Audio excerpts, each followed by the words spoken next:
Hello everyone, welcome to the channel. मैं अरविंद बरा आपनालोक सकलोके स्वागतम जनाइছোঁ। मैं मोर हैंड रिटेन नोट्स दिम बुली কৈছিলোঁ আপোনালোকক আৰু সেই বিষয়ত আজি আমি কথা পাতিম। নোটছ কেনেকৈ মই দিম, ক'ত পাব সেইটো মই কৈ আছোঁ অলপ পিছতে। কিন্তু তাৰ আগতে মই নোটছক লৈ বেলেগ কেইটামান কথা কৈ লওঁ, দুটামান পইণ্ট কৈ লওঁ যিকেইটা ক'লে আপোনালোকে নোটছখিনি পঢ়াত হেল্পফুল হ'ব বা সহায়ক হ'ব। আৰু প্ৰথমতে এইটো নোটছখিনি অকণমান দিয়া দেৰি হ'ল, বহুতে কৈ আছে আপোনালোকে, কাৰণ আপোনালোকে জানেই মোৰ পৰীক্ষা আছিলে APSCৰ, আৰু তাৰপিছত মই যেহেতু দিনটো অফিস থাকে গতিকে ৰাতি আহি পেলাই মই ফটো মাৰি সেইখিনি আকৌ স্ক্যান কৰি PDF বনোৱালৈকে অকণমান টাইম লাগিছে, গতিকে সেইকাৰণে 2 দিন আৰু দেৰি হ'ল। যি হওক, এতিয়াতো দিছোঁৱে, সময় যথেষ্ট আছে পৰীক্ষালৈ। মই ভাবোঁ এতিয়াও আপোনালোকে যদি নোটছখিনি চাই ভালদৰে সেই নোটছখিনিৰ পৰা পঢ়ি পেলাই লাভৱান হ'ব। নোটছখিনি মই দিয়াৰ আগতে বা ক'ত দিম মই সেইটো কোৱাৰ আগতে বেলেগ এটা কথা মই কওঁ, দুই এটা কথা কি যে প্ৰথম কথাটো হ'ল হেণ্ড ৰাইটিঙৰ কথাটো। মোৰ হেণ্ড ৰাইটিং ভাল নহয়, সেইটো আপোনালোকে হয়তো জানে বা মই আগতেও কৈছোঁ। আৰু যদিও হেণ্ড ৰাইটিং ভাল নহয় তথাপিও বিচাৰিলে নোটছটো মানে হেণ্ড ৰাইটিং ভালকৈ লিখিব পাৰি। কিন্তু যিহেতু মই যেতিয়া নোটছ বনাইছিলোঁ মইতো এনেকুৱা প্লেন নাছিলে ন যে মই আপোনালোকক দিম আগলৈ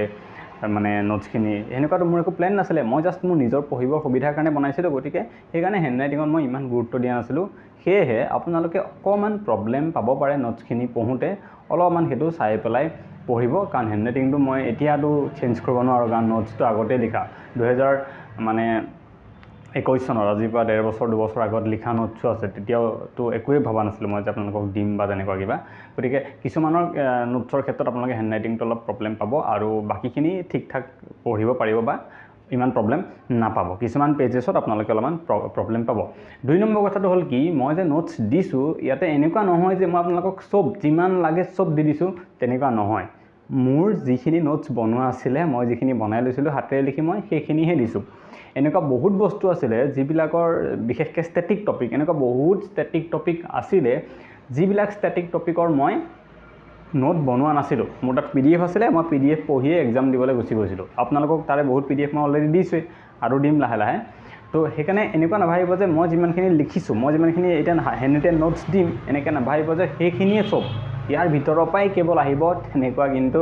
নহয়। কাৰণ যিমান পঢ়িব লাগে মই গোটেই চব বস্তুৱেই হাতেৰে লিখি লোৱা নাছিলোঁ। মেক্সিমাম মই লিখিছিলোঁ, কিন্তু কিছুমান PDF ফৰ্মতো কেৱল পঢ়িয়ে মই এক্সাম দিয়াৰ আগত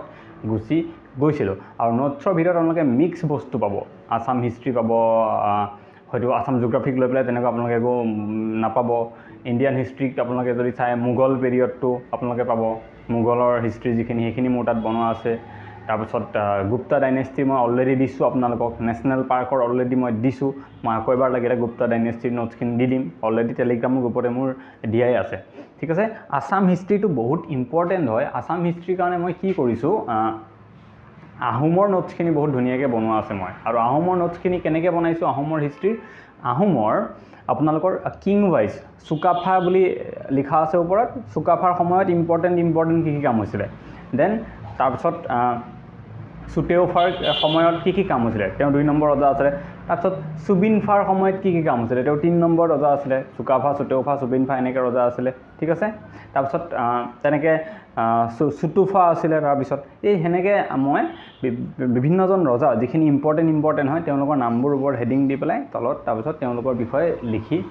দিছোঁ। তো আহোমৰখিনি, আৰু লগে লগে মই কিছুমান ট্ৰিক লিখা আছে তাত, ৰেড পেনেৰে লিখা দেখিব, কিছুমান মানে নিউমনিক্সত লিখা দেখিব আপোনালোকে, ট্ৰিক দিয়া আছে যিকেইটা দি মই মনত ৰাখিছিলোঁ। আপোনালোকে বিচাৰিলে সেনেকৈ মনত ৰাখিব পাৰে, যদি নোৱাৰে নিজা ট্ৰিক বনাব পাৰে বা কিবা কৰিব পাৰে।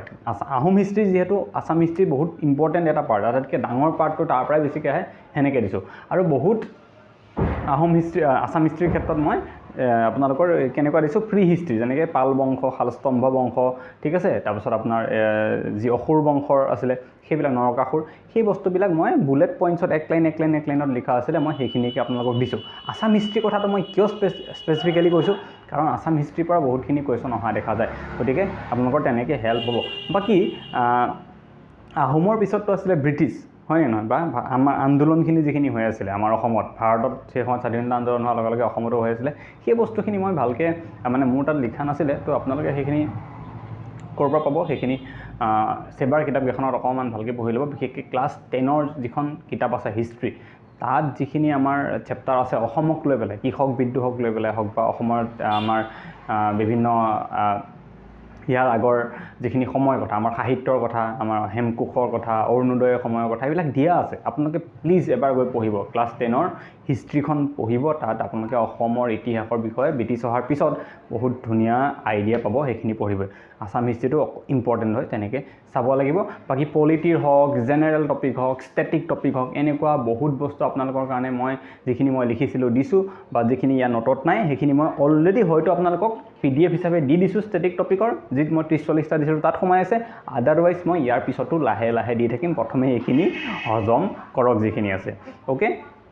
মেথছ আৰু ৰিজনিঙৰ মই দিয়া নাই নিদিওঁ কাৰণ বহুত বেছি হৈ যাব আপোনালোকে নিজে চাই নোট বনাব মেথছৰ নিজে বনোৱাটো বেষ্ট পায় সেইটো মেথছ আৰু ৰিজনিঙৰ ঠিক আছে ইউটিউব ভিডিঅ' চাই ইংলিছৰ মই বৰ বিশেষ নোট বনোৱা নাছিলোঁ যিখিনি বনাইছোঁ সেইখিনি মই আপোনালোকক দি দিছোঁ মোৰ তাত এণ্টনিম চিননিম আছিলে এণ্টনিম চিননিম যিখিনি দিয়া আছে মই বিপৰীত শব্দ সেইখিনি যিখিনি দিয়া আছে গোটেইখিনি SSC প্ৰিভিয়াছ ইয়েৰ কুৱেশ্যন তাত যিমান আহিছিলে SSC প্ৰিভিয়াছ ইয়েৰ কুৱেশ্যন তাৰ পৰা লোৱা কুৱেশ্যন আৰু বহুত বস্তু দিয়া আছে ইংলিছৰ যিবোৰ আপোনালোকে যদি চাই PDFটো দেখিব যে তাতে আপোনাৰ সেইখিনি এৰিয়াত তেনেকুৱা কুৱেশ্যন নাই অহা তো মই যিখিনি ইংলিছৰ নোট দিছোঁ আপোনালোকক বা যিখিনি মই PDF বনাইছিলোঁ সেইখিনি মই হেল্থ ডিপাৰ্টমেণ্টৰ এক্সামৰ কাৰণে প্ৰিপেয়াৰ কৰোঁতে বনাইছিলোঁ একচুৱেলি আৰু যিহেতু আপোনালোকে বহুত কৈ আছে ইংলিছৰ লাগে গতিকে মই সেইখিনিও লগতে দি দিছোঁ জিঅ'গ্ৰাফিৰ ক্ষেত্ৰত আপোনালোকে যেতিয়া মোৰ GK ষ্টেটিক টপিক বা টপিক ৱাইজ যেতিয়া বস্তুবোৰ দেখিব তেতিয়া আপোনালোকে তাত ৱৰ্ল্ড ৰিভাৰ্ছ দেখিব ৱৰ্ল্ড মাউণ্টেইনছ দেখিব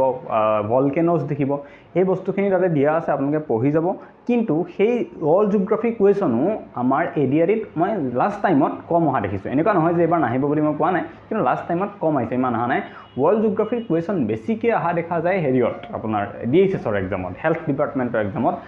বেছিকৈ অহা দেখা যায় গতিকে কথাবিলাক তেনেকুৱা পঢ়োঁতে অকণমান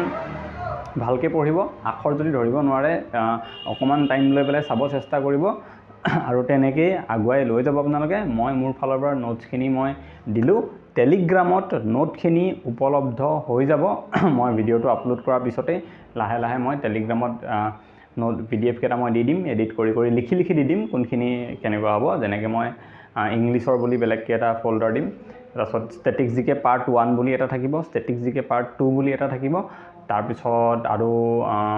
হিষ্ট্ৰী আহোমৰ হিষ্ট্ৰী সেইটো এটা থাকিব মানে আসাম হিষ্ট্ৰী টাইপ এটা থাকিব তেনেকৈ মই বেলেগকৈ ইংলিছৰ বুলি এটা থাকিব তেনেকৈ মই 5-6টামান PDFত মই টেলিগ্ৰামত এতিয়া ভিডিঅ'ত আপোনালোকে চোৱাৰ পিছত গৈ পেলাই টেলিগ্ৰামত চাব মই লাহে লাহে দি দিম সেইখিনি মোৰ ফালৰ পৰা এতিয়ালৈকে ক'ব লগা কথা মোৰ নোটৰ বিষয়ত আৰু আগলৈও মই যদি পাৰোঁ কিবা তেনেকুৱা থাকে মই দি দিম আপোনালোকে একো টেনশ্যন ল'ব নালাগে কিবা প্ৰশ্ন থাকিলে ক'ব পাৰে ইনষ্টাগ্ৰামত আহি পেলাই সুধিব পাৰে কুৱেশ্যন কিবা থাকিলে কিন্তু তাৰ আগতে কথাটো হ'ল কি যে ইনষ্টাগ্ৰামত আপোনালোকে মোক যিকোনো কুৱেশ্যন সোধাৰ আগত এবাৰ প্লিজ মই কৈছোঁ ইউটিউবত গৈ চাব আপোনালোকে বহুতে মোক এতিয়াও সুধি থাকে যে দাদা চিলেবাছ কি মই অলৰেডি এটা ভিডিঅ' দিয়া আছে কৈ থাকে আপোনালোকে যে দাদা জিঅ'গ্ৰাফি কুৱেশ্যন আহিবনে তাতে অলৰেডি মই এনালাইজ কৰি থোৱা আছে জিঅ'গ্ৰাফি কুৱেশ্যন কিমান আহে কোনোবাই সুধি থাকে যে দাদা এডিআৰি কেতিয়া হ'ব সেইটো কথাও মই অলৰেডি কৈ থোৱা আছে আগৰ ভিডিঅ'ত তো সেইবোৰ বস্তু মই চব ক্লিয়াৰ কৰিছোঁ গতিকে সেই একেখিনি কথাকে কোনোবাই মোক দাদা মেথছ মই টান পাওঁ কেনেকৈ পঢ়িম মেথছ টান পোৱা মানুহৰ কাৰণে কেনেকৈ পঢ়িব লাগিব সেই কথাও মই অলৰেডি কৈ থোৱা আছে তাতে ভিডিঅ'ত গতিকে একেখিনি কথাকে মই আকৌ এবাৰ ক'বলৈ তাকো টাইপ কৰিবলৈ বহুত সময় এনেই নষ্ট হৈ যায় আৰু সেইখিনি সময়ত মই যিবিলাক জেনুইন মেছেজ থাকে সঁচাকৈ ইম্পৰ্টেণ্ট ল'ব লগা কিছুমান মেছেজ সেইখিনিও মই ল'ব নোৱাৰোঁ গতিকে প্ৰব্লেমটো তাতে হৈ যায় বা ল'ব গ'লেও মোৰ সময় বহুত এনেই নষ্ট হৈ যায় গতিকে মই আপোনালোকক সেইটো এটা অনুৰোধ জনাম যে মোক যিকোনো কুৱেশ্যন সোধাৰ আগতে তেনেকুৱা কুৱেশ্যন পঢ়াৰ ৰিলেটেড কেনেকৈ পঢ়িম কি পঢ়িম অকণমান ইউটিউবৰ ভিডিঅ'কেইটা কৰি চাবচোন আপোনালোকে তাতে হয়তো এনচাৰ পাই যাব অ'কে আৰু লাষ্টত আকৌ এবাৰ কওঁ মক টেষ্টৰ কথা কওঁ মক টেষ্টটো আমি ৰেডি কৰি আছোঁ হ'লে দি দিম আৰু মই অলৰেডি কৈছোঁ যে মক টেষ্টৰ এটা প্ৰাইচ থাকিব এটা একদম মিনিমাম কিবা এটা প্ৰাইচ কৰা হ'ব যিহেতু বহুতখিনি মানুহ জড়িত হৈ আছে গতিকে সেইটো কৰা হ'ব আৰু মই এইটো কথাও কৈছিলোঁ যেতিয়া মক টেষ্টটো ৰেডি হ'ব মই তেতিয়া ক'ম আপোনালোকক যে কিয় প্ৰাইচ এটা লোৱা হৈছে মিনিমাম কিবা এটা প্ৰাইচ কিয় লোৱা হৈছে সেইটো ক'ম কাৰণ অলৰেডি কৈছোঁ বহুতৰ মই কমেণ্ট অলপমান দেখিছোঁ যে পইচা কিয় লৈছে এনেকুৱা কথা আপুনিতো চাকৰি কৰে এতিয়া সেইবিলাক কথা কৈছোঁ গতিকে অ'কে মই মোৰ নিজৰ ৰাস্তাত ঠিক থাকোঁ সদায় গতিকে মই তাৰ কাৰণে জাষ্টিফিকেশ্যন দিম কিয় লৈছোঁ গতিকে এইখিনি এতিয়া ক'ব লগা বাকী সকলো ভালেই থাকিব আৰু PDF কেইটা চাব কিবা সমস্যা পালে মোক ইনষ্টাগ্ৰামত মেছেজ দিব জেনুইন মেছেজক লৈ পেলাই অ'কে তো আজিলৈ ইমানতে থাকক আকৌ নেক্সট ভিডিঅ'ত লগ পাম থেংক ইউ